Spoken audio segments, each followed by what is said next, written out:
Esse podcast é um oferecimento de Águas Levite, Bru MKT, Clube Turismo Leandro Martins, BNI Noroeste Paulista.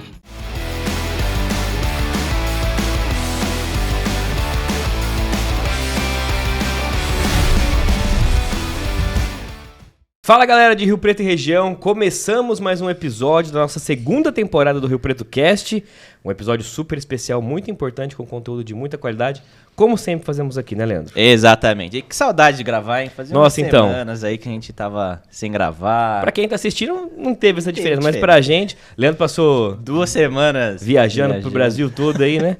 E aí a gente ficou um tempinho sem gravar, mas estamos aqui com mais um episódio no ar e assim, agenda, a gente tava comentando disso, né? Lotadíssima, né? Lotadíssima, cheio de convidados super especiais, então aguardem que promete esse mês aí. E a gente já começa pedindo para você se inscrever no nosso canal no YouTube, seguir a gente nas redes sociais. Se você está escutando esse podcast pelas plataformas de áudio, também não esqueça de compartilhar com seus amigos e seguir e curtir os nossos episódios, Leandro. Exato. E se você gosta dos Reels ou dos vídeos lá do TikTok, também já sabe que tem que compartilhar. Né? É verdade. Nosso TikTok, Dr. Fabrício e o Bispo são os tops do nosso TikTok. Então assistam lá que os cortes estão muito legais. Mas agora é sem risadinha. Sem risadinha. Fomos brifados que não pode dar risada nesse programa, ok?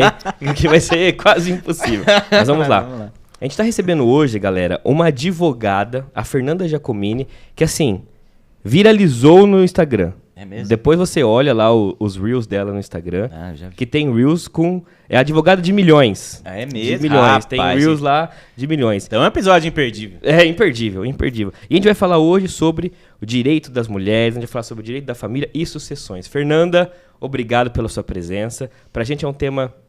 Trazer esse tipo de conteúdo que nem é tão falado assim, é o nosso objetivo aqui no Rio Preto Cast. Obrigado por ter aceitado, eu acho que vai ser um programa muito bom. Muito obrigado. Viu? Eu que agradeço o convite de vocês e quero já falar para vocês que é uma alegria, uma satisfação enorme estar aqui, porque não sou só eu, Fernanda Giacomini, advogada, que estou aqui.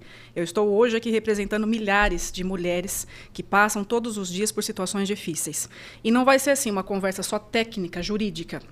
Eu também passei por um divórcio complicado, eu tenho um filho sob a minha responsabilidade e passei muitas dificuldades financeiras no início do divórcio. Dei a volta por cima, estou aqui hoje e já quero avisar as mulheres desde já que o casamento, o término do casamento não é o fim da vida, pelo contrário, é o fim de um ciclo e vai vir dias melhores com certeza. Então, hoje o nosso bate-papo aqui vai ser técnico, sim, mas vai ter fatos da vida real aqui também. Ah, que bacana. E até lembrando, né, Odam, porque na primeira temporada a gente trouxe aí para falar de violência doméstica, trazendo esse tema também agora na segunda. E é um tema super importante da gente falar. Eu estava procurando uns dados, Fernanda. Eu achei aqui que em 2021 a gente teve mais de 80 mil divórcios no Brasil. É o maior índice de uma série histórica desde que eles iniciaram a medir em 2007. Então, assim... Até a pandemia contribuiu muito com isso e de tudo que aconteceu e tal. Então, os números de divórcio vêm aumentando. Mas antes da gente falar de divórcio, pra gente falar de casamento. Para as pessoas aí que estão, vou casar, não vou casar, como é que é? É uma hora de se pensar em tudo, né? É claro que ninguém casa para separar, né, Fernanda? Mas assim, é uma hora de se pensar realmente, e se acontecer, o que eu posso fazer para me prevenir de tudo, né? Sim, sim. A primeira coisa que é importante é a gente saber já os regimes de bens que tem no Brasil hoje. Né? Então, são 5 regimes de bens. As pessoas, às vezes, não têm conhecimento, vai lá no cartório, eu quero casar. Hoje em dia, a regra é a comunhão parcial de bens. Isso. Então, já regra, já sai na certidão de casamento. Porém, existem outros 4, são 5. Então, cada caso é um caso e a pessoa que vai casar deve pensar nisso. Então, eu vou falar rapidamente sobre ele, só para as pessoas já sintonizarem. Primeiro, a comunhão universal de bens, que era a regra no Brasil até 1977. O que é a comunhão universal de bens? Todos os bens adquiridos pelo marido e pela mulher antes de casar e durante o casamento pertencem aos dois. Esse é brabo, hein? Então, num possível divórcio, aquilo que você tinha antes, né? Inclusive as doações e a herança. E depois, durante o casamento, se tiver um divórcio, partilha ao meio. Tudo é universal. A comunhão parcial de bens, que hoje é a regra. Se você chegar no cartório para casar hoje e não falar nada sobre regime de bens, é aquele que vai estar na tua certidão de casamento. Comunhão parcial de bens, aquilo que foi adquirido durante o casamento. Aqui pouco importa, mulheres, prestem atenção nisso, pouco importa quem trabalhou. A mulher ficou em casa, o marido saiu para trabalhar, é dos dois tudo. Tudo que foi construído durante o casamento, partilha-se ao meio. Exceção, doação e herança. Então, se a mulher recebeu uma doação dos pais, ou os pais faleceram, ela tem uma herança para receber, aquilo não entra na comunhão parcial de bens. Tá? Tanto a comunhão universal como a comunhão parcial de bens tem um item, um fenômeno jurídico muito importante, que se chama outorga ussória. O que é isso? É o aval que é necessário para alguns atos praticados dentro do casamento. Então, por exemplo, o marido quer ser fiador de alguém, ou comprar ou vender um imóvel. Ele precisa da autorização da mulher e vice-versa. Então, isso é outorga ussória. Casamento na comunhão universal e parcial tem essa regra. Separação total de bens. Separação total de bens, cada um tem os seus bens. Não importa se você comprou junto ou não, separa-se os bens. Cada um administra o seu. Não tem a outorga ussória. Então, você pode ser fiador, você pode comprar, você pode vender. É separado. Num divórcio, não tem comunhão. Cada um com o seu. Separação obrigatória de bens. Seria o próximo regime. São algumas hipóteses que a lei obriga, por isso que é separação obrigatória de bens, a ser feito algumas hipóteses. Por exemplo, idosos acima de 70 anos, hoje em dia, é obrigado a casar na separação obrigatória de bens. O Supremo Tribunal Federal, atualmente, está julgando se isso é constitucional ou não. Então, pode ser que nos próximos dias, meses, aí há uma alteração nisso. Mas hoje, se um idoso de 70 anos casar, ele é obrigado a separar os bens. Outra hipótese. Aquele que se divorciou e não partilhou os bens ainda no casamento. Então, se você divorciou e não partilhou os bens, num regime da comunhão parcial de bens, né, do casamento anterior, você é obrigado a casar com a separação de bens. Mesma coisa, o viúvo. Se o viúvo não fez o inventário dos bens do casamento anterior e não partilhou entre os herdeiros, ele é obrigado a casar também na separação de bens. E o tutor e o curador, quando estão tutelando ou curatelando alguém e se casar com o seu tutelado ou curatelado, ele é obrigado a casar na comunhão, na separação total de bens. Tá bom? E o último, que é o menos usual, a participação final nos aquestos. Nesse tempo que eu advogo, mais de 6 anos, nunca vi, e no Brasil deve ter meia dúzia de casos, se tiver. Ele é um regime misto e muito complexo. O que acontece? Durante o casamento, é a separação de bens que ordena ali. Cada um tem seus bens, não precisa da outorga, não precisa da aval, nada. Cada um faz o que quer. Porém, se houver divórcio, quando o casal se separar, tudo que vocês construíram separadamente durante o casamento divide. Olha que confusão. Nossa. Então, é muito pouco usado, nem se fala nesse regime. Tá? Então, basicamente, são esses os 5 regimes. Então, quando a pessoa vai casar, procure a orientação de um advogado, por favor. Se oriente a respeito do regime de bens. Se você optar pelo regime da comunhão parcial, que eu acho o mais adequado, não precisa fazer pacto antinupcial. Se for outro regime, precisa fazer o pacto antinupcial. Interessante procurar um advogado para fazer esse contrato tudo certinho. É isso. E sabe que uma coisa interessante, falando de pacto pré-nupcial e tudo mais, é recente aquela questão de marido e mulher fazerem até exames médicos antes de casar, né? Sim, sim. Porque se você tem, por exemplo, HIV e não comunica a sua esposa ou o seu marido, isso é crime. Né? Então, você sabendo que tem a doença e não comunicar, é crime.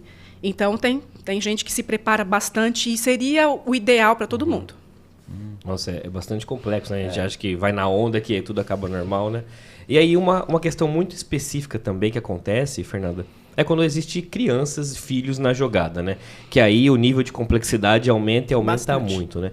Tanto assim, quando a gente falou no outro episódio, a gente falou mais da parte emocional e sentimental. Claro, tem uma criança envolvida no meio de tudo isso. Mas e na parte legal, Fernanda? Tá, aconteceu um divórcio, tem uma criança envolvida. A questão de guarda, quem fica com quem, a questão de pensão, como é que é isso no mundo jurídico? Olha, seria interessante que todo mundo procurasse o advogado já no primeiro dia. Resolvi divorciar hoje, vou procurar um advogado. Porque existem inúmeras questões que muitas pessoas não procuram. Simplesmente vai lá no cartório, divorcia, ou numa união estável, mora junto, só cada um para o seu canto e não resolve nada. Né?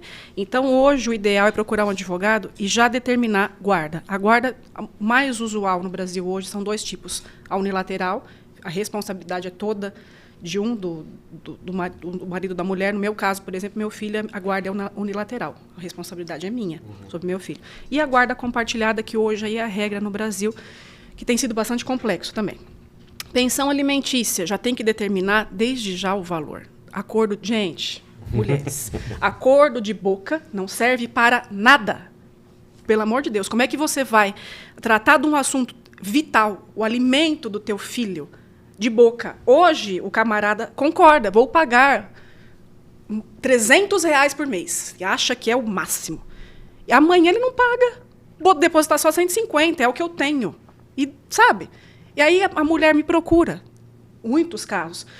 Ficou combinado R$300, ele só me mandou 150. O que eu faço? Cadê a sentença do juiz? Não tenho. Nós conversamos só. Como é que vai cobrar? Como é que vai cobrar? Aí a pessoa, quem não tem guarda, o papel do juiz determinando qual é a guarda, ninguém tem a guarda. Não existe guarda. Eu tenho a guarda do filho. Cadê o papel? Não tem mais. Ele mora comigo. Morar com a criança não é ter guarda. Tá? Então, essa é a minha dúvida. Você disse que a sua guarda ela é unilateral, sim. Né? A guarda unilateral compartilhada, ela tem a ver com o tempo que você pode ver seu filho? Não, qual que é a relação disso guarda é uma coisa, convivência, que é a visita, é outra. Tá? A guarda, a gente fala de responsabilidade. A responsabilidade do meu filho com relação a todos os aspectos da vida dele é minha. Escola, saúde. Sou eu que tomo as decisões. A guarda unilateral, sou eu que tomo as decisões. A guarda compartilhada, somos nós que tomamos a decisão. Então, é os dois. Por isso que eu, particularmente, não concordo muito com a guarda compartilhada, principalmente quando o casal não se dá bem. Aquele divórcio tumultuado, aquele pé de guerra, o pai e a mãe só se xinga, só se ofende, você atende o telefone, você já tem o camarada te xingando do outro lado da linha. Como é que você vai compartilhar a vida do seu filho com alguém que você nem conversa direito? Então, eu concordo com a guarda compartilhada desde que o casal se dê bem. Se não, não. Outro mito, gente, mito muito grave, esse mito. Guarda compartilhada não são 15 dias na casa da mãe, 15 dias na casa do pai. Isso detona a rotina da criança. Guarda compartilhada compartilha responsabilidade. Vou levar meu filho no médico hoje. O que você acha? Vamos comigo, a gente se encontra lá no hospital. O nosso filho foi mal nas provas esse bimestre. O que nós vamos fazer? Eu vou conversar com ele aqui, porque a professora puxou minha orelha, porque ele tomou uma atitude errada. Você conversa aí também. O nosso filho, vamos nós resolver esse problema? Isso é guarda compartilhada. A convivência fica determinada lá pelo juiz. Normalmente, o mais usual, finais de semana alternados. 15 dias, o sábado e domingo na casa do pai, no outro na mãe, e assim por diante. Isso é convivência. É lógico que quando o casal se dá bem e tem acordo, tem aquela flexibilidade. Mas quando não, o juiz determina a convivência, se finais de semanas alternados, no horário tal, pega no sábado às 10, devolve no domingo às 18. É isso. A guarda é só para dividir responsabilidades, se for a compartilhada. Então, é comunicar o pai, participar o pai e a mãe da vida da criança. Hoje, nosso filho está com febre, vou levar ele ao hospital. Você passa aqui para ver ele? Vou com você, vamos no hospital com o nosso filho. Vou na reunião com a nossa criança também, porque eu quero participar da vida do meu filho. Isso é guarda compartilhada. Não 15 dias aqui, 15 dias ali. Isso detona a rotina da criança. E aí entra um ponto muito importante de um caso de uma cliente que me procurou semana passada. Meu filho fica 15 dias na minha casa, 15 dias na casa do pai. Ele tem que pagar pensão? Está errado já os 15 dias aqui, 15 dias ali. Você imagina, uma criança de 5 anos de idade. Estou 15 dias na casa da minha mãe, naquela rotina. Aí vou para a casa do meu pai. Às vezes é outra cidade, outro bairro longe. A escola está perto da casa da mãe. Quando está no pai, tem que... Que transtorno. Guarda compartilhada já está errado aí. Não tem que dividir dias. Mesmo que a pessoa resolva dividir dias, a pensão é paga do mesmo jeito.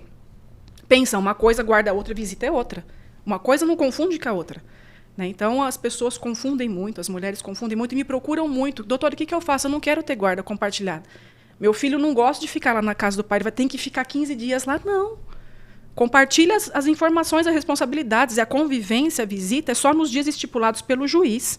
Fim, é isso. A gente não pode negar que a gente está num país, numa cultura machista, né? E assim, os homens, quando eles têm que dar essa pensão, eles acham que a mulher vai gastar com cabeleireiro, com esse tipo de coisa. Vai investir R$300 por mês para colocar o silicone, gente. Exatamente. Meu Deus, não. Bom, a gente já começa falando de pensão alimentícia assim.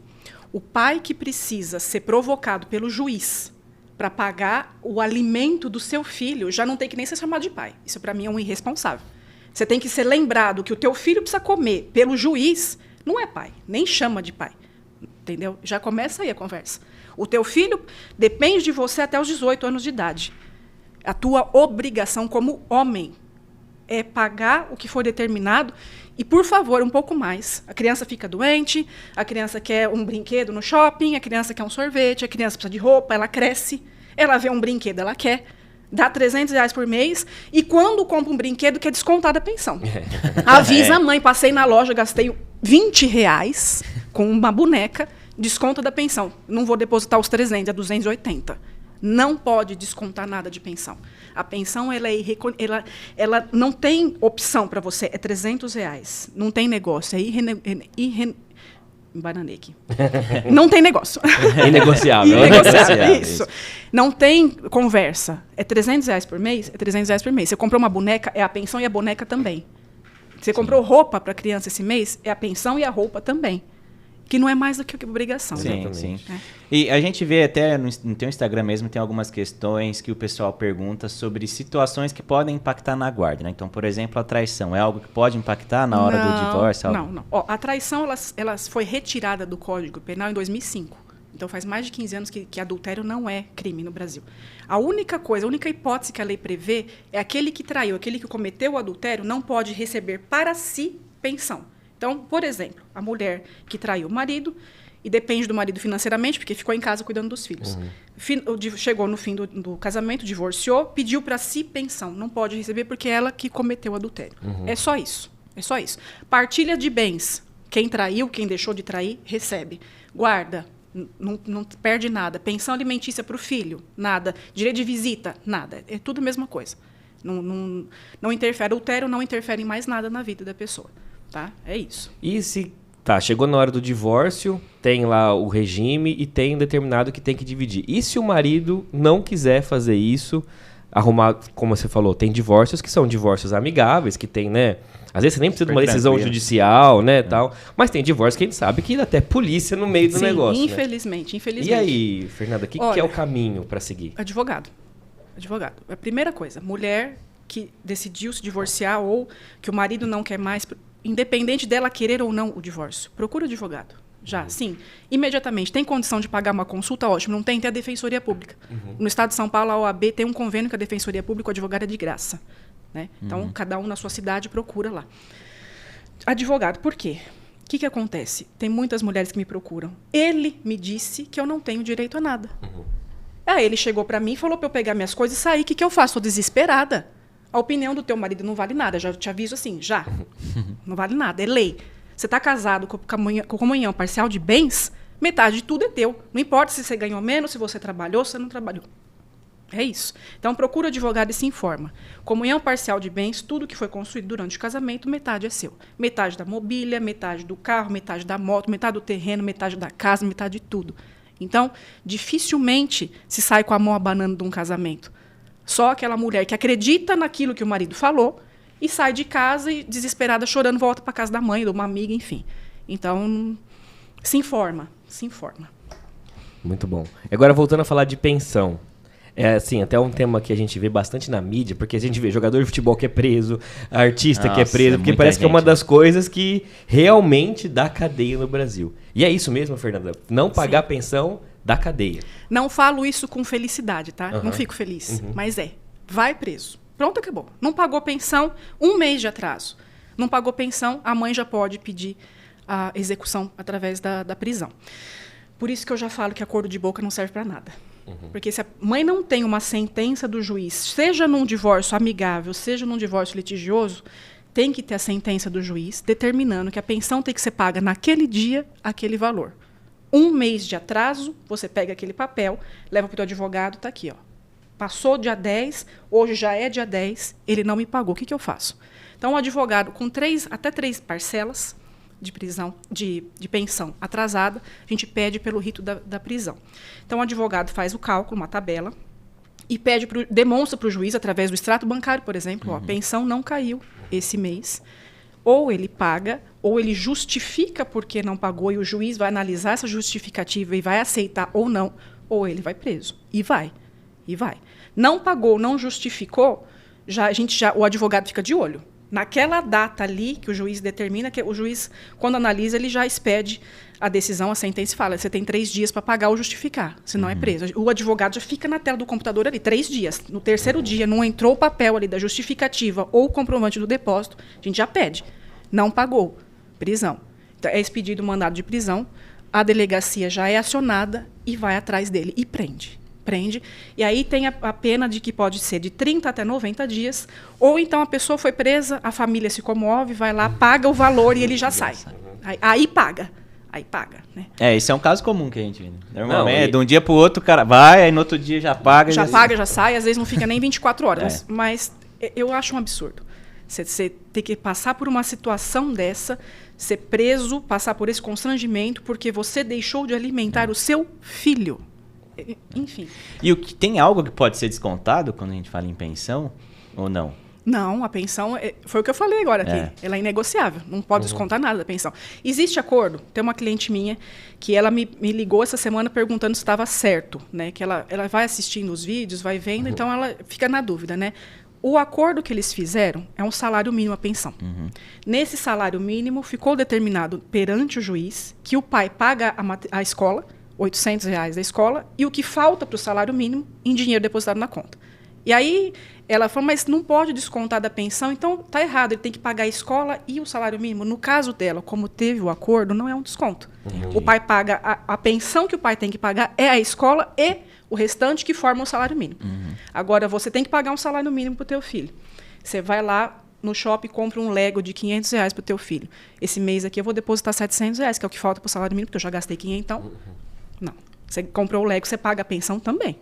É isso. Não se desconta. E como que é definido esse valor de pensão, Fernando? Porque assim, a gente sabe que tem pais que ganham muito e pais que nem têm tanta condição. Como é que é definido esse valor? É avaliado exatamente assim. Então, lá na audiência de conciliação ou no divórcio litigioso, é exatamente assim. O juiz, o advogado da mãe, do pai, o pai, a mãe, e é conversado.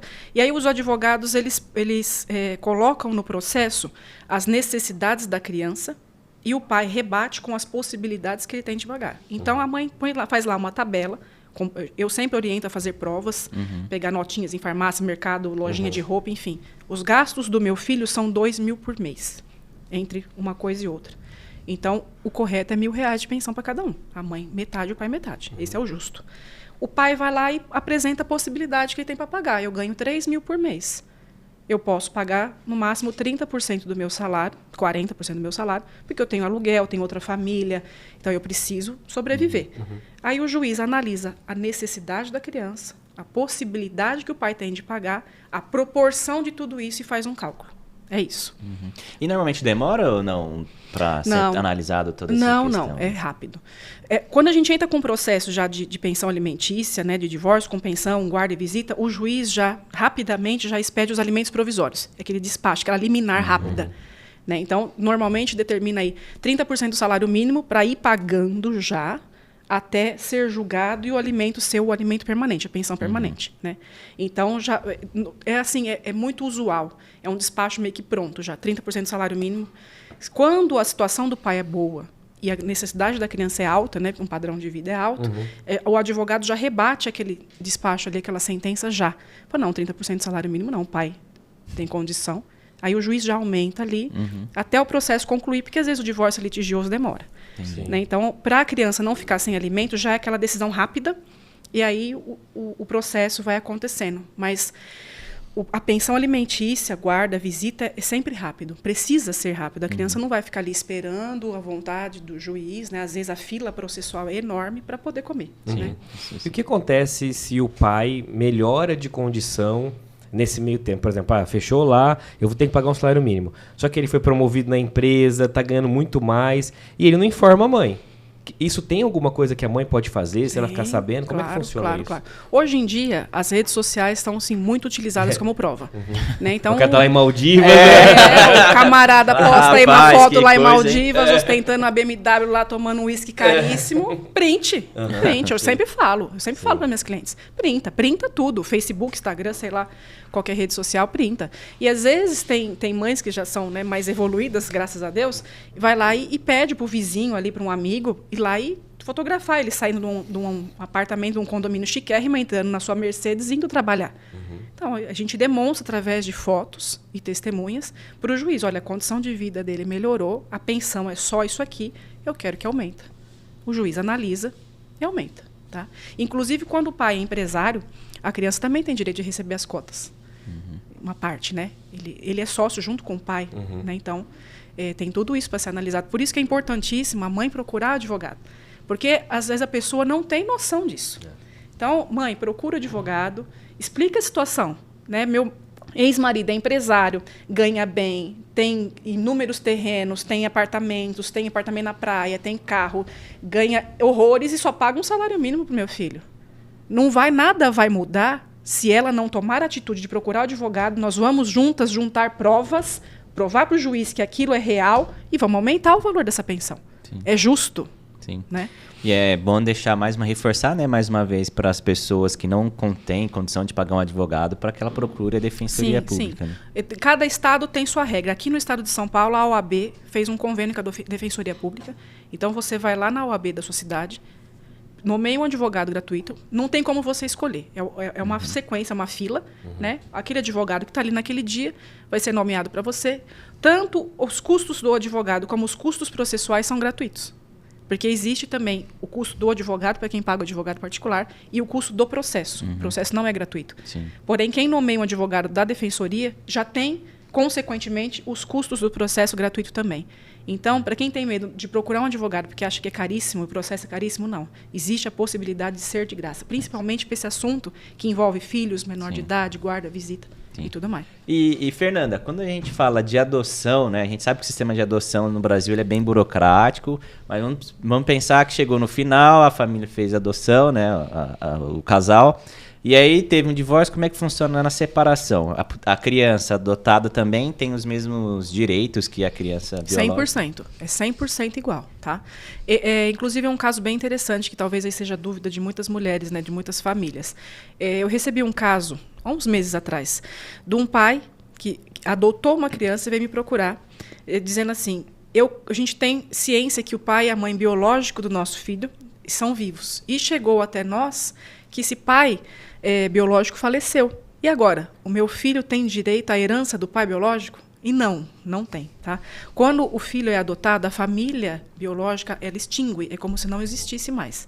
Então, o filho adotado passa a ser filho como se fosse de sangue da família que adotou.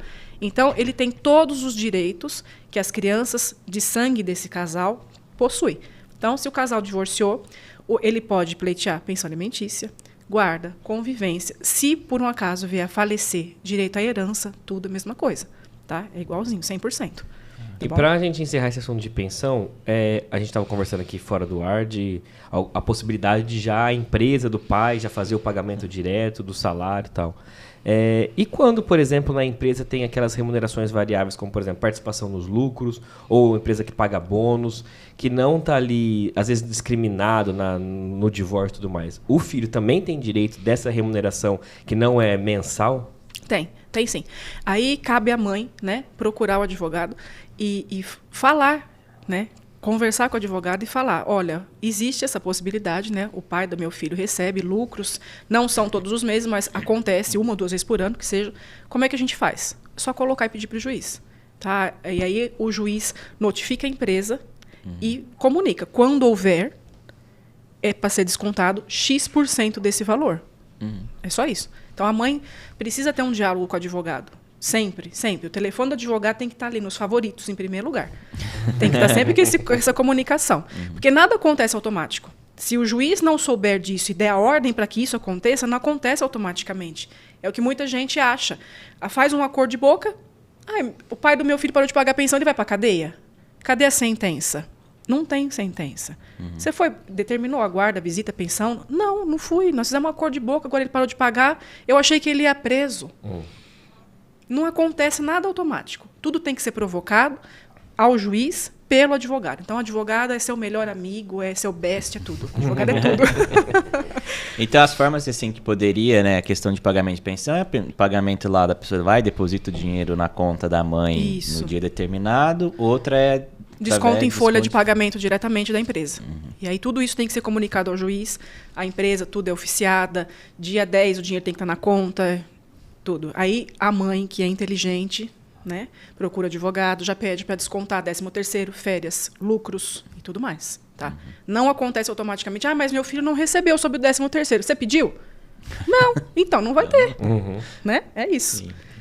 Muito bem. Agora, mudando um pouquinho de tema, Fernanda, que a gente queria falar um pouco sobre paternidade afetiva. Sim. O que é esse tema?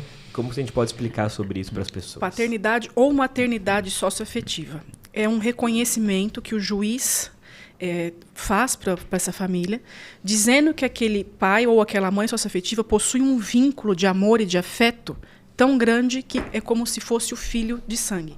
Então, é o padrasto e a madrasta.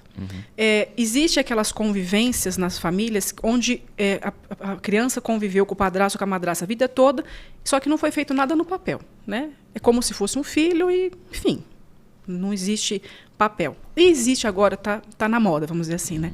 A paternidade e a maternidade socioafetiva, onde esse padrasto e essa madrasta procura o advogado para pedir para o juiz que seja registrado essa criança na certidão de nascimento. Então, a autorização do juiz para acrescentar. Então, hoje em dia, na certidão de nascimento de uma criança, pode ter o nome do pai e da mãe biológico e o nome do pai e da mãe socioafetiva. Então, pode ter 4 pais, né, na certidão.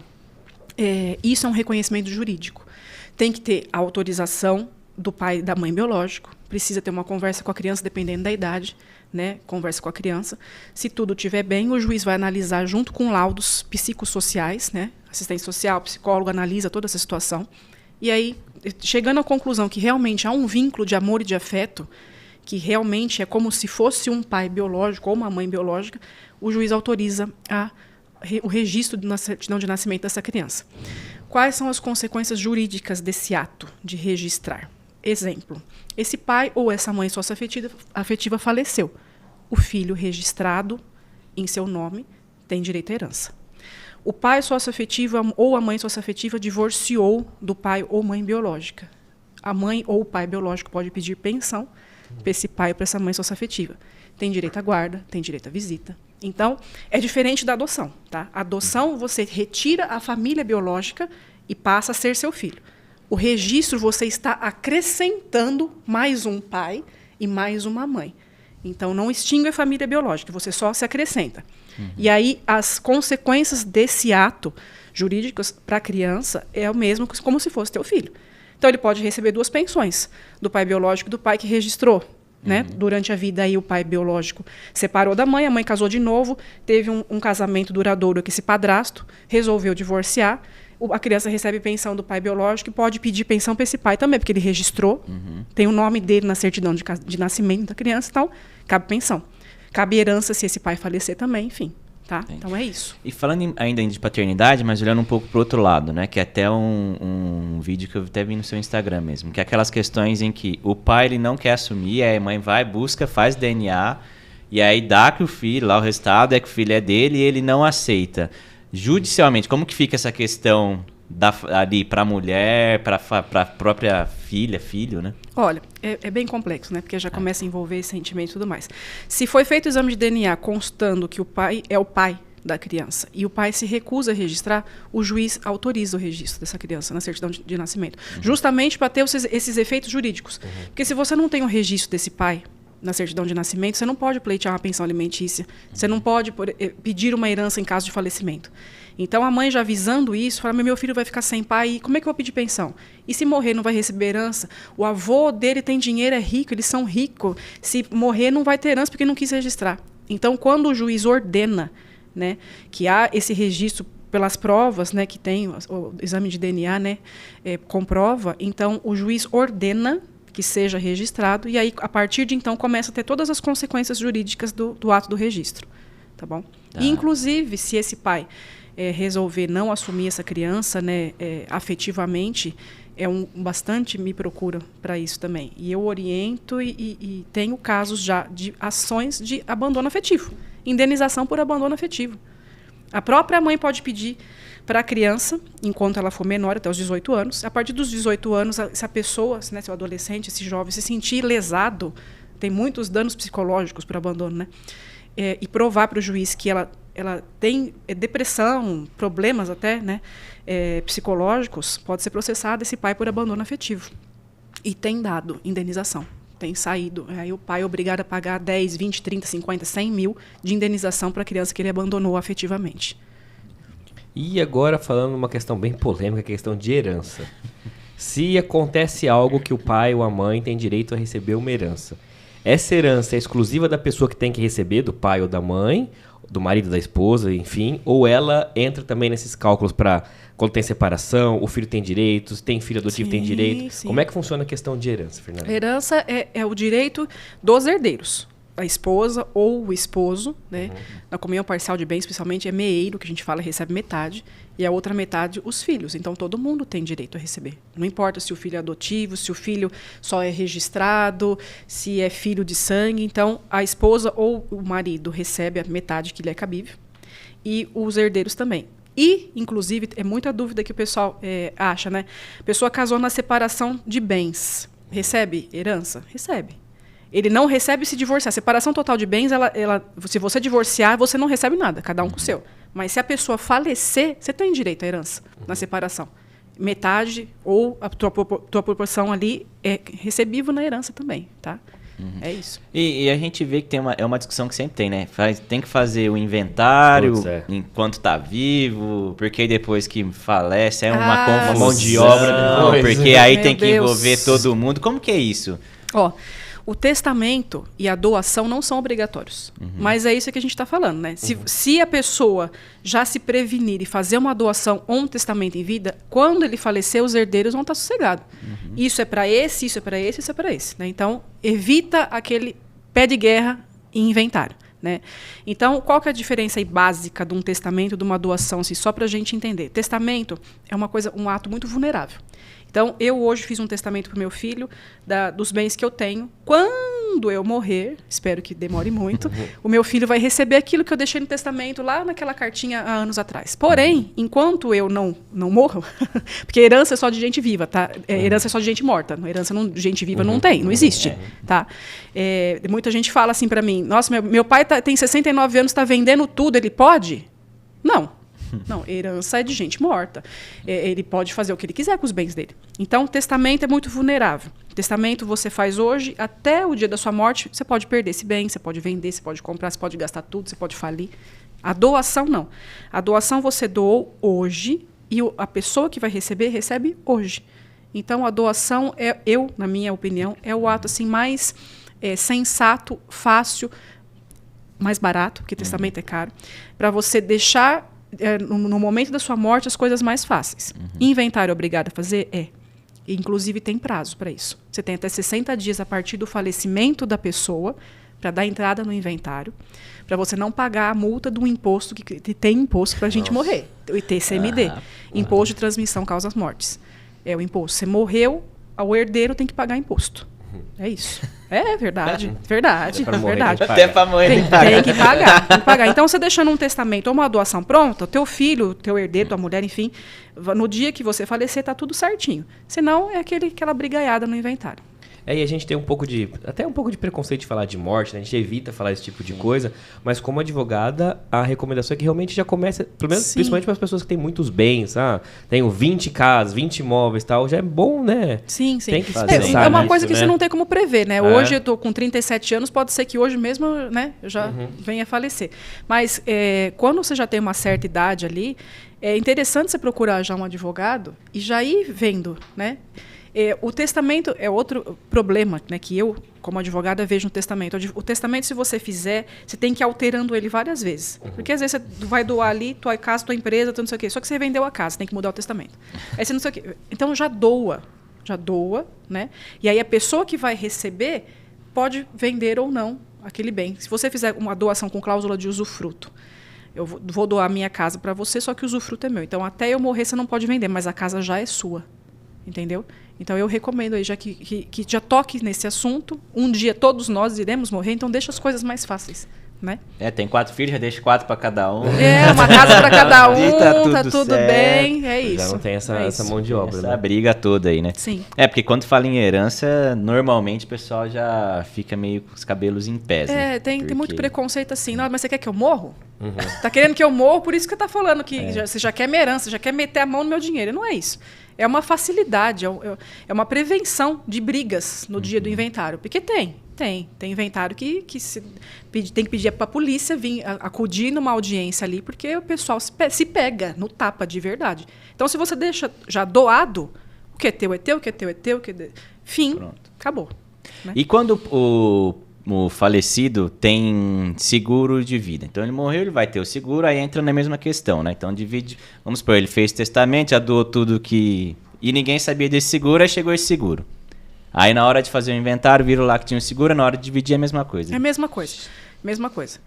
Tem seguros, né? Tem pessoas que já colocam na cláusula do seguro que esse seguro de vida é para o meu filho, ou é para minha esposa, ou é para o meu esposo, ou é para a minha mãe. Então respeita o que está no contrato do seguro. Tá? Mas o seguro de vida é a mesma coisa. Tá? E assim, quando acontece esse tipo de coisa, o que aparece de parente aí também, né? E aí... Tem sempre uma ordem, né, hereditária. Aí. No caso aí, por exemplo, eu faleci, eu tenho meu filho vivo, meu filho recebe. E como eu não sou casada, né, sou divorciada, então meu filho é meu herdeiro. Se eu fosse casada, seria meu filho, meu esposo, meus herdeiros. Se não tem filho nem esposo, vai para o pai, para a mãe, os avós, bisavós. Se não tem ninguém, aí vai para os irmãos. Então tem uma sequência. Então não adianta vir o primo lá não sei da onde, do interior, não sei da onde, vir querer... Não, tem sequência. Se não existe ninguém dessa sequência, filho, neto, pai, mãe, irmão, aí sim vai para tio, primo. Existe uma sequência na lei que é determinada. Então não adianta vir brigar. Não vai adiantar nada. Não, mas deve ter gente esperando. Sim. Tem sempre o tio rico. Sempre tem. Deixa ele, eu vou pegar uma porcentagemzinha do bolo. Se ele fez um testamento ou uma doação pra você, você vai ter, senão, sinto muito. Nossa, sabe o que me veio agora na cabeça? Aquele rolo do Gugu, né? Que nem sei que fim que levou. Eu também não sei lá. qual que é o fim. Mas olha, aquilo lá deu uma confusão. É porque é muito dinheiro. É muito dinheiro, é isso que eu ia falar. É muita coisa envolvida, dinheiro, né? Muita Não coisa estamos falando de duas casas. Ali é bastante. É bastante. Então, se ele tivesse feito um testamento, nem sei se ele fez, já estaria tudo resolvido, né? Então... E quando nesse meio tempo, que é o que aconteceu lá, né? Aí descobre que existe uma quarta pessoa na história. Então tem não sei nem se é atual que pode falar, né? Mas a pessoa que é a mãe dos filhos. E aí surge lá no meio essa outra pessoa, ela não tem direito a nada, né? Ou tem? Aí depende. Não é só no caso do Gugu, mas em todos os casos. Por exemplo, a pessoa é casada, né? E aí separou não divorciou no papel. Só que separou, a separação de fato. Saiu da casa, foi para uma outra casa. Não tem mais, a partir do momento que separa de fato, que saiu da casa, já não tem mais a obrigação do matrimônio, que é a fidelidade, lealdade, enfim, assistência e tal. Então a pessoa foi morar na outra casa, está separada de fato. E aí começou a se relacionar com uma outra pessoa. Essa outra pessoa, se provar para o juiz que teve esse vínculo, aí, uma união estável, né, com a pessoa separada de fato, ela pode ter direito sim. Inclusive tem um caso na minha cidade, né, de uma senhora que foi casada durante muitos anos. Depois ele saiu da casa, separou de fato dessa senhora, foi morar com uma outra, teve filhos, uma vida de 20 anos com essa outra senhora, não divorciou da primeira esposa e faleceu. A fulana e a ciclana receberam. Caramba. Entendeu? Aí ficou provado para o juiz que houve a separação de fato, ele saiu da casa da fulana há 20 anos atrás, não divorciou no papel, teve uma união estável com essa outra mulher, teve filhos, morou junto, foi ela que deu assistência, inclusive no momento da morte, que ele ficou doente um tempo no hospital. Então, ela e ela receberam. Então, depende. E aí a prova é foto, testemunha, esse tipo de coisa que ajuda, né? Filhos, né, nesse caso. Sim. Aí a gente usa até, por exemplo, comprovante de endereço. A fatura do cartão de crédito dele e a conta de energia dela estão no mesmo endereço. Então, é um sinal que eles viviam na mesma casa. Né? Então, tem tudo isso. Bastante coisa mesmo. Vamos para a última? Vamos. Troca de roupa. Eu acho que uma coisa, dentro desse contexto, vamos falar, tipo assim, de uma forma mais energética, que a amante não tem direito. A amante, entendeu? Sim. Porque as pessoas acham, eu tô sendo um cara rico, ele é casado, e de repente esse cara morre, e aí a pessoa vai lá e fala que saia com ele, tem foto, tem conversa no WhatsApp.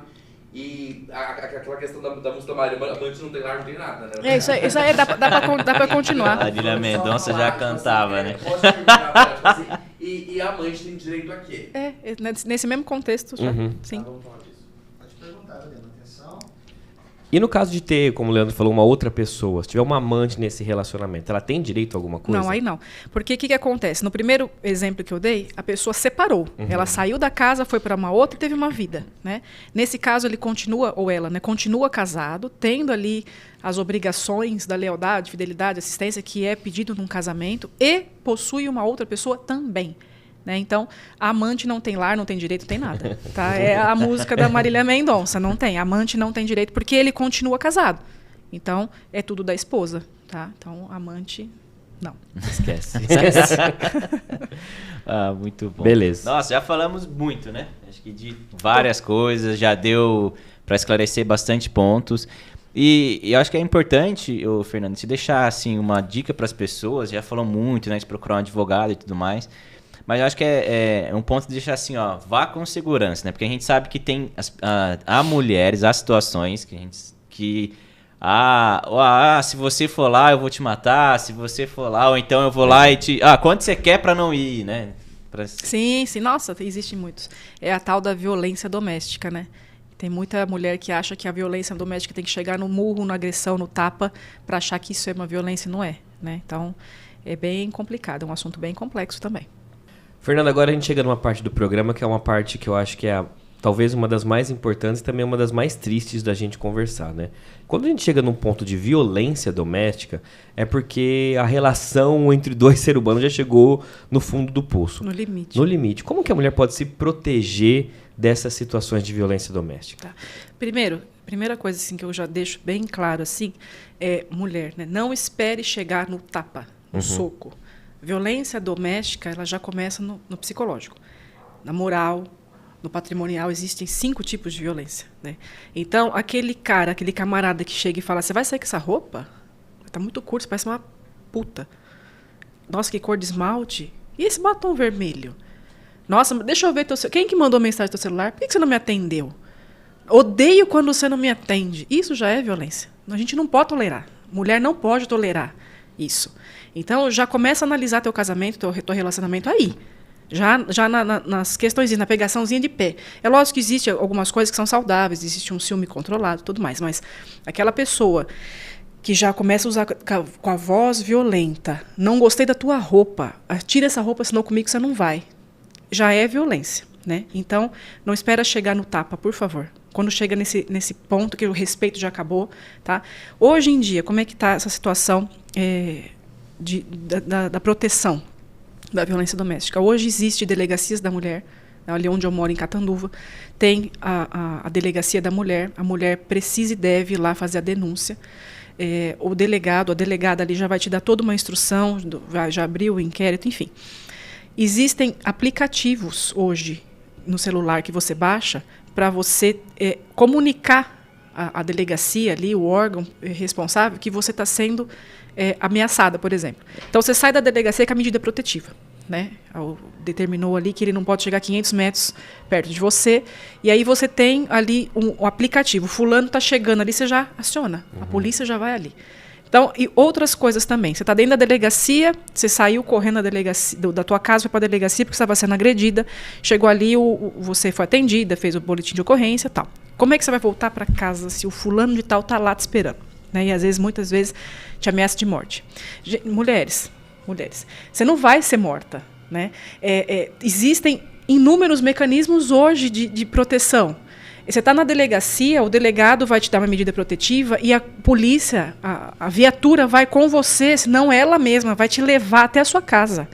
Para o fulano de tal sair e você entrar, ou vice-versa. Você vai lá, pega a tua roupa e vou para a casa da minha mãe, de uma amiga, enfim. Ou o fulano precisa sair porque ela vai ficar na casa. Então, tudo isso é determinado na delegacia.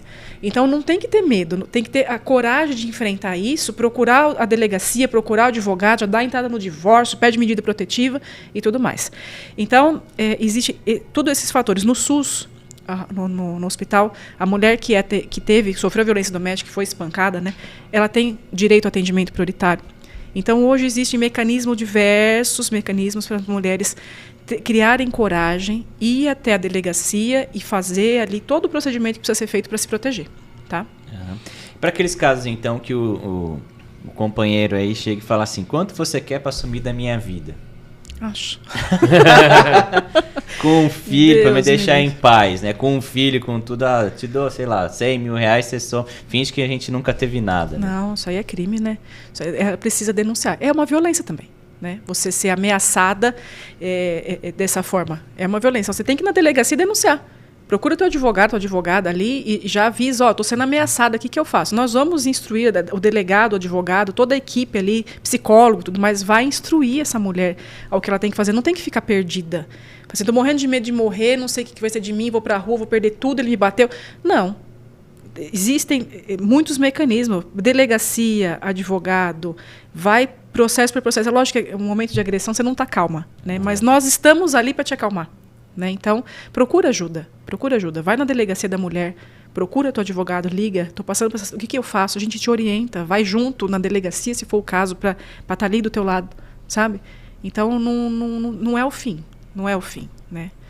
E a importância da Lei Maria da Penha nesse contexto, Fernanda? O que ela trouxe de proteção para as mulheres? Tudo isso que eu te falei, tudo isso. Então, hoje em dia, tem várias cidades já que possuem a delegacia especializada da mulher para esses tipos de caso. Existe a Casa da Mulher, Casa de Apoio, em várias cidades, aqui na nossa região, em Ribeirão Preto, onde é como se fosse um albergue. Mulher saiu de casa porque apanhou do marido, está sendo ameaçada de morte, morre de medo de voltar para lá, está com filho, só catou a roupa do corpo e não consegue voltar. Né? Apesar da viatura, disposição e tudo mais. Existem casas hoje em dia que você pode dormir ali 1, 2, 3 noites, o que for preciso ali até você se organizar. Tá? E essa parte do SUS que eu falei, que a mulher tem prioridade, existe a viatura te acompanhando ali, para você, no momento que você saiu de casa, que você apanhou, você foi na delegacia, registrou o boletim de ocorrência, fez todo o procedimento necessário, você precisa voltar para casa para pegar suas coisas, ou voltar para casa porque você vai ficar ali e o fulano que vai sair, a viatura te acompanha, os aplicativos, você clica ali, estou sendo ameaçada, a viatura corre ali para te acudir. Entendeu? Então, a Lei Maria da Penha determinou, criou tudo isso. Precisa muito no Brasil ainda. A lei é maravilhosa, mas ainda tem muito para ser feito ainda. Mas já está sendo aplicado. Né? A nossa cidade, inclusive, eu já vou dar um spoiler para vocês aqui. Recebi um convite. Nesse mês aqui, a gente já vai começar a atender, já outubro. Vai ser uma equipe multidisciplinar de psicólogas e advogadas, eu sou uma delas, onde nós vamos atender somente casos de violência doméstica. Somente então vai ter ali uma equipe com psicólogos, advogados, que vai receber aquela mulher que está perdida, né, e não sabe o que fazer. A parte jurídica vai orientar todo o procedimento do divórcio, acompanhamento em delegacia, os trâmites penais, criminais, né, que esse camarada pode ser preso, inclusive. E a parte psicológica, né, para acolher essa mulher, para ela ir melhorando psicologicamente. Então, logo em Catanduva nós vamos ter essa equipe Montserrat. Tá? Que legal. É basicamente isso que a gente falou naquele programa da primeira temporada, que assim, geralmente, né, Fernanda, quando isso acontece em mulheres que têm baixa renda, que não têm a condição de procurar uma advogada, mesmo não tem nem sabe o que fazer. Sim. É importante ter esse trabalho até de cunho social, né? Sim. É importantíssimo. E enquanto isso não acontece em outras cidades, né, vai ter em Catanduva, em outras cidades talvez não tenha esse tipo de acolhimento, a Defensoria Pública, junto com a UAB, tem advogados. Tanto na parte civil, que é o que vai cuidar do teu divórcio, da pensão do teu filho, enfim, e como a parte criminal de graça também. Então, para as pessoas de baixa renda, tem delegacia, é gratuito, né? E o advogado tem também gratuito. Então, a parte criminal, que seria aí levar essa pessoa aí para pagar pelo crime que ele cometeu, que a violência é crime, não precisa ser o tapa, a violência psicológica já é crime. Né?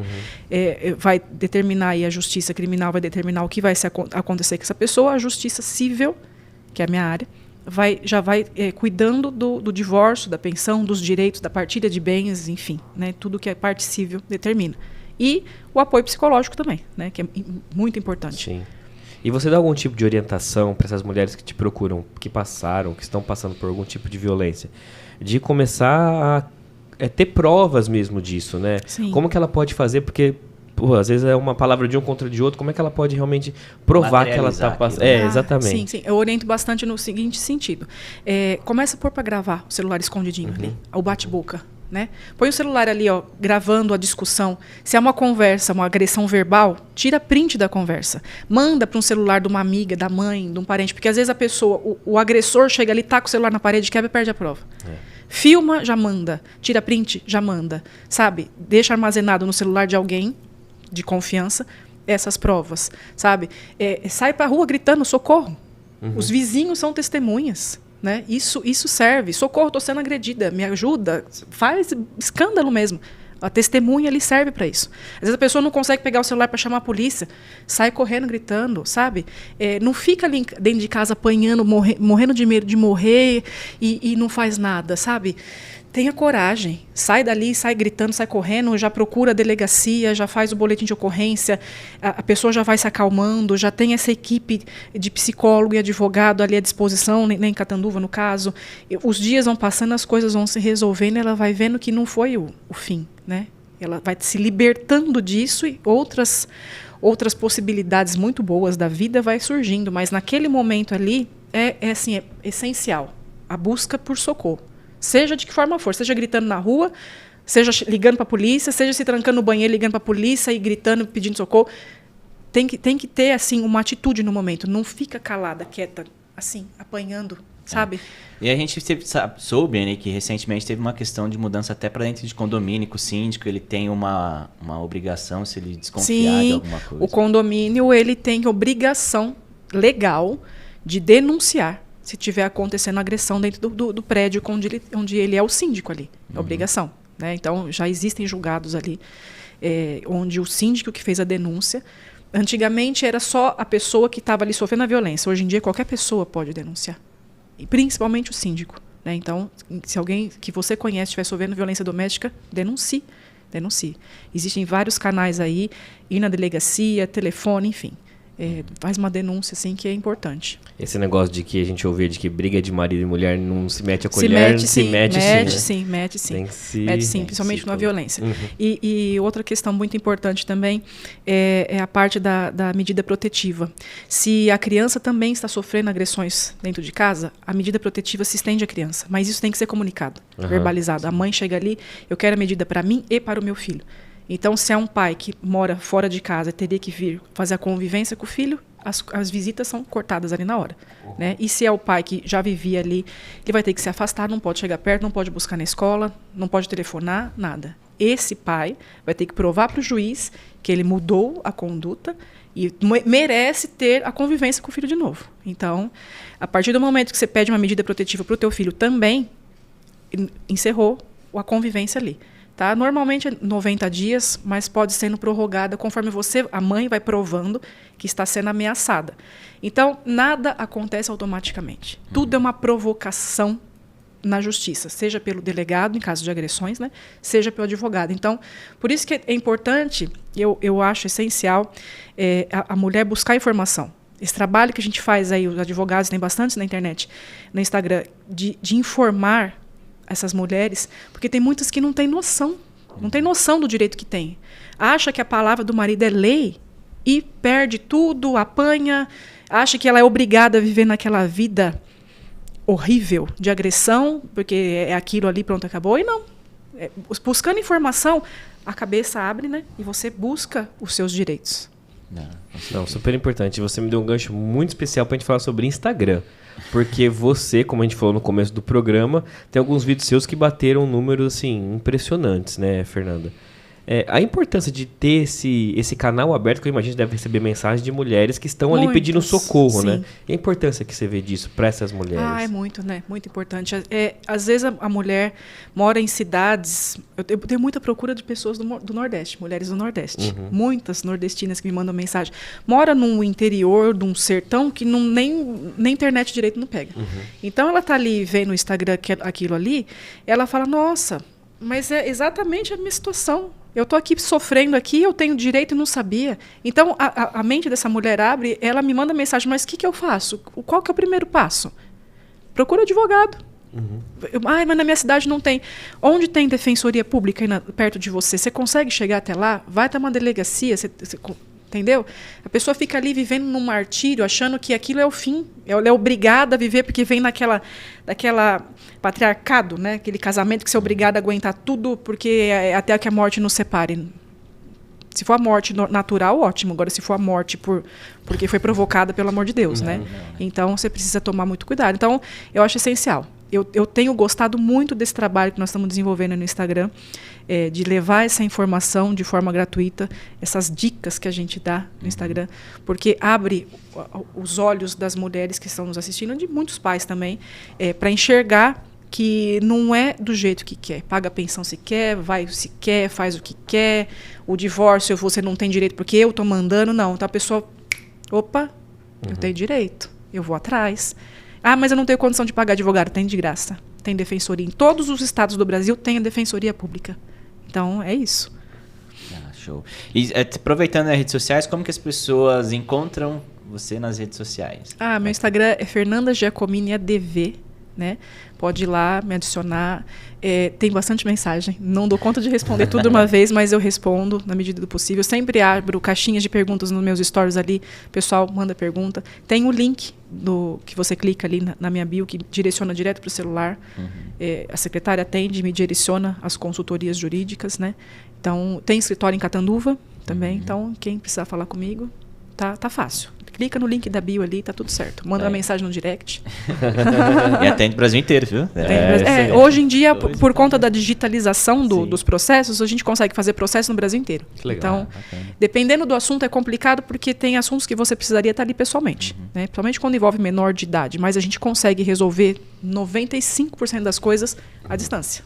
Show de bola. Ô, Fernanda, assim, uma última pergunta que me deixou um pouco curioso. O quanto que o que você passou na sua vida pessoal, você falou que você teve um divórcio bem complexo, te deu essa força para ajudar outras mulheres hoje? 100% de força. 100% de força. Porque quando a gente divorcia, vou falar do meu caso, você acha ali que é o fim do mundo, né? No meu caso, a parte sentimental já não tinha mais, mas para mim o que pesou foi a parte financeira. A parte da responsabilidade de ter uma criança na época, que ele tinha 3 para 4 aninhos. Você fala, e agora? Porque a gente tinha uma loja juntos, trabalhávamos juntos. Eu estava iniciando na advocacia, a gente começa ganhando pouco, como toda profissão. Então, você fala assim, e agora? O que eu faço? Né? Então, eu não sou o tipo de pessoa, né, que fica sentada lamentando. Então, eu corri atrás, arrumei um serviço numa outra empresa, trabalhando como advogada ao mesmo tempo. Eu trabalho em 2 empregos ainda hoje. Então, eu corri atrás, dei a volta por cima. Aí, eu conheci o meu assessor, o Marcos hoje, que começou, por que você não faz isso no Instagram? Você sabe, passa a tua experiência de vida para as mulheres. O divórcio não é o fim, pelo contrário, é o início de um ciclo maravilhoso na vida de uma mulher, é libertador. Você sair de um relacionamento tóxico e ter a sua própria vida, entendeu? O meu relacionamento com meu ex-marido hoje em relação ao meu filho, embora a guarda seja unilateral, eu procuro levar numa boa. Eu compartilho com ele todas as informações do meu filho, embora a guarda seja unilateral. Eu acho que isso, eu falando, Fernanda, é maduro um pai e uma mãe ter um diálogo sobre o nosso filho. Meu filho é 50% eu, 50% pai. Então, não é meu filho, é nosso filho. Então, eu compartilho. Então, eu tento passar para as pessoas esse sentimento de que a volta por cima é maravilhosa. A volta por cima, assim, o mundo não gira, ele capota. Hoje, quando eu me divorciei, eu não tinha R$2 para comprar um Yakult para o meu filho. Eu até me emociono. Não tinha R$2. Hoje eu estou aqui. Você entendeu? Então, assim, o divórcio é maravilhoso para quando a mulher tem garra. Sai dali e vai viver a tua vida. Pega teu filho, coloca aqui nas costas e vai. Então, assim, eu me inspirei nisso, nessa volta por cima, para passar para as mulheres. Não é o fim, não, pelo amor de Deus. Vamos começar. Sai, desce e vai para a próxima. Então, é tudo, assim, inspiração total. E vamos trabalhar ainda mais. Tem mais para aparecer por aí, tem mais novidades. Com certeza. E você, com certeza, é uma inspiração para muita gente, né? Sim, As pessoas que não seguem já vão passar a seguir, vão aí ter muito conhecimento, que eu acho que a informação é o mais importante, né? E dá essa mensagem de que as coisas acontecem, mas a gente tem a força para passar por elas. Precisa arrancar força. Quando você olha para o teu filho e fala, ele depende de mim, eu preciso fazer alguma coisa. Então, é isso, é a força que a gente tem em nós mesmos, nos nossos filhos, e dar a volta por cima e vida que segue. Muito bom. Demais. Muito Fernanda, bom. Muito obrigado, de eu verdade. Que agradeço. Foi muito bom. Foi assim, acho que é um conteúdo riquíssimo que a gente produz sim. aqui e que a gente vai conseguir nesse episódio impactar muitas mulheres, principalmente, que às vezes estão passando por uma fase e falam, o que eu faço, mas sabe que se olhar pro lado tem alguém para ajudar, né? Exatamente, exatamente. Eu que agradeço o convite, espero mais os próximos convites. Agradeço sim de coração. Tá, as portas estão sempre abertas. Sempre abertas. Você que está aí nos acompanhando já sabe, gostou do conteúdo, compartilha com seus amigos, com toda a sua família, com aquela amiga conhecida que você sabe que vive algo nesse sentido. E nos vemos na próxima semana, né, Adão? Nos vemos semana que vem, um programa super especial. Vamos falar um pouquinho sobre esportes. Não perca. E a gente se vê próximo sábado, né? Nos vemos próximo sábado. Valeu! Tchau!